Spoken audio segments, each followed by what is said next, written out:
दोस्तों, सवितेश मुखर्जी ने अपने कार्टून के जरिए यहाँ पर किसान आंदोलन के पूरे सिचुएशन को समझाया है। इसमें आप देख सकते हैं, एक तरफ तो किसान है और दूसरी तरफ प्रधान है, यानी प्रधानमंत्री। दोनों एक दूसरे से लड़ रहे हैं। किसान मोदी जी से एमएसपी की गारंटी मांग रहा है और मोदी जी एमएसपी की गारंटी देने से साफ मना कर रहे हैं। वैसे नरेंद्र मोदी जी खुद से तो अपने मुंह से किसानों के बारे में नहीं बोल रहे, एमएसपी को मना नहीं कर रहे, लेकिन अपनी गोदी मीडिया के ज़रिए ये बता रहे हैं कि एमएसपी को देने से देश को कितना बड़ा नुकसान हो सकता है, अर्थव्यवस्था बर्बाद हो जाएगी। ये सारी चीज़ें वो अपनी गोदी मीडिया से बुलवा रहे हैं, लेकिन खुद से एक शब्द भी किसान आंदोलन या एमएसपी को लेकर नहीं बोल रहे, क्योंकि नरेंद्र मोदी जी इस किसान आंदोलन के मुद्दे को जो है वो पॉपुलर नहीं होने देना चाहते। अगर देश भर को ये पता चल गया कि किसान भाई आंदोलन कर रहे हैं तो देश के लोग समझ जाएंगे कि भाई किसान भी देश के नरेंद्र मोदी जी से नाराज़ हैं, जो सड़कों पे उतरे हुए हैं। तो ये छवि मोदी जी पूरे देश भर में ले जाना नहीं चाहते, इसलिए जितना हो सके मोदी जी किसान आंदोलन न्यूज़ को दबाए रखना चाहते हैं। इसीलिए उस मुद्दे पर वो नहीं बोल रहे, गोदी मीडिया से बुलवा रहे हैं जो भी बुलवाना हो। लेकिन मेन चीज़ यहाँ पर आप देखें, यहाँ पर एक पूंजीपति है जो कि किसान की दाढ़ी और मोदी जी की दाढ़ी से गांठ बांध के एक झूला बनाकर उसे झूल रहा है। यानी यहाँ पर किसान और मोदी जी की लड़ाई के बीच में पूरा फायदा पूंजीपति उठा रहा है। यही किसान मांग कर रहे हैं कि भाई अगर एमएसपी की गारंटी दी जाए तो भले ही सरकार हमारा पूरा अनाज ना खरीदे, लेकिन अगर गारंटी बन गई मिनिमम सपोर्ट प्राइस की तो ये पूंजीपति एमएसपी से कम दाम पर नहीं खरीद पाएंगे, फ़ायदा नहीं उठा पाएंगे। यही मांग किसान भाई सरकार से कर रहे हैं, लेकिन फिर भी सरकार उन्हें एमएसपी की गारंटी देने को तैयार नहीं है। तो सवाल खड़े हो रहे हैं कि शायद पूंजीपतियों को फ़ायदा पहुँचाने के लिए ही कानून नहीं बनाया जा रहा। वैसे पिछली बार की तरह इस बार भी किसान भाई पूरे कॉन्फिडेंट में है कि वो मोदी जी से माफ़ी मंगवा कर एमएसपी पर गारंटी लेकर रहेंगे। तो अब देखना होगा कि आगे नरेंद्र मोदी जी पिछली बार की तरह ही पूरे देश से माफ़ी मांगकर एमएसपी देंगे भी या नहीं। आंदोलन की जगह पर किसानों की तादाद तो लगातार बढ़ती ही चली जा रही है। यही सवाल आपने 13 महीने तक किया कि देश का प्रधानमंत्री है, मोदी है, झुकता नहीं है।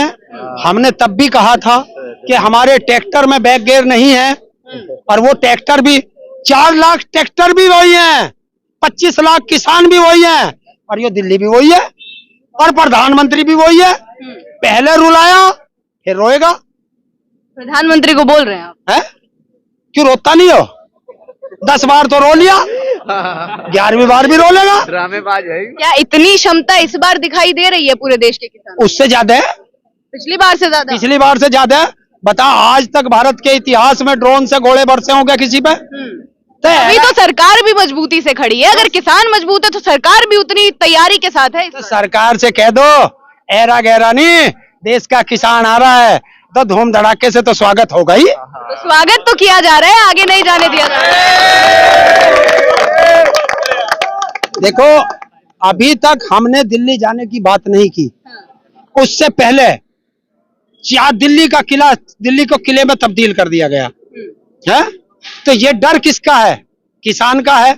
चाहे आप चपरासी से पूछ लो, चाहे अधिकारी से पूछ लो, चाहे मंत्री से पूछ लो, चाहे प्रधानमंत्री से पूछ लो, डरता ट्रैक्टर से ही है। जब से किसान ने कहा है कि ट्रैक्टर ही मेरा टैंक है, तो उस टैंक से डरते हैं। 400 पार है? अब की बार 400 पार। देखिए, आप मुझे 4 संस्थाएं दे दो, 543 पार मैं करके दिखा दूंगा। एक ही दे दो। ईडी, इनकम टैक्स और सीबीआई, और साथ में गुलाम चुनाव आयोग, ये 4 मुझे दे दो, यहीं बैठ के 543 सांसद चुन दूंगा।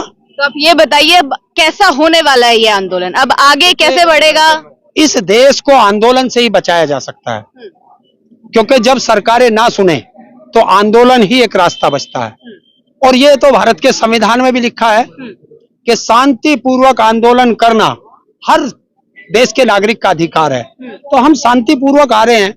अगर हम तुम्हारे घेर के आगे को लिकड़ के जा रहे हैं तो मैं तो कुछ नहीं कह रहे, तो तुम हम अपने घेर के आगे हमारा रास्ता रोक के क्यों बैठ गए? भाई, थाने से तो लड़ाई भी नहीं। तो हरियाणा ने ऐसा क्यों किया?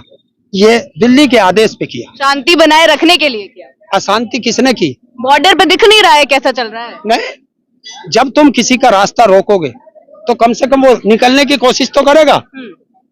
हमारे हाथ में जेसीबी के साथ निकलेंगे, ट्रैक्टर के साथ निकलेंगे। तो फिर एक बात बताओ, बता कौन से कानून में लिखा है कि आप जो है बैरिकेटिंग कर दोगे, सड़क पे दीवार कर दोगे, गड्ढे खोद दोगे? ये कौन से भारत की संपत्ति को नुकसान पहुंचाने का कौन से नेता पे अधिकार है? अब किसानों के पास इतनी क्षमताएं आ गई हैं, देखिए, बोल रहे हैं। जेसीबी मशीन हम ले रहे, हाँ। किसी के बाप की है? हमारी है। और अगर हमारे रास्ते में गड्ढे आओगे, हमारा ट्रैक्टर फंस जा, तो कैसे निकालेंगे?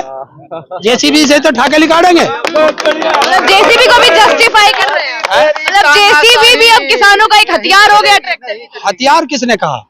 हथियार हम रखते ही नहीं। तुम कहते रहो, हम नहीं कहते, हथियार हम पे है ही नहीं। चलिए, तो आप लोगों के साथ मिलने से अब ये लड़ाई और कितनी आगे तक बढ़ेगी, कितना और समय लग जाएगा सब कुछ हल होने में? जो पंजाब के किसान है, उन्होंने आज कॉल दी है। जो किसान वो संयुक्त किसान मोर्चा है, जो 13 महीने आंदोलन करके गया, कल चंडीगढ़ में उसकी मीटिंग है। वो तो कल एक बड़े घोषणा की आपको इंतजार करना चाहिए कि कुछ बड़ा होगा। मतलब फिर से किसान उठ सकते हैं दोबारा, एक साथ एक ही बॉर्डर पर आंदोलन हो सकता है? देखिए, हम बैठे हैं ही ना आज तक, हम तो खड़े ही हैं। सिर्फ आदेश का इंतजार है। ट्रैक्टरों में तेल फुल है, दिल्ली की तरफ मुंह है, राशन हमारे घर में रखा, ठा के रखना ट्रॉली में, कपड़े जो हम रात को ओढ़े पे हुए तुरंत रख लेंगे। लेकिन दिल्ली में भी बैरिकेडिंग है, कीले हैं, आंसू के गोले हैं, कौन कह रहा?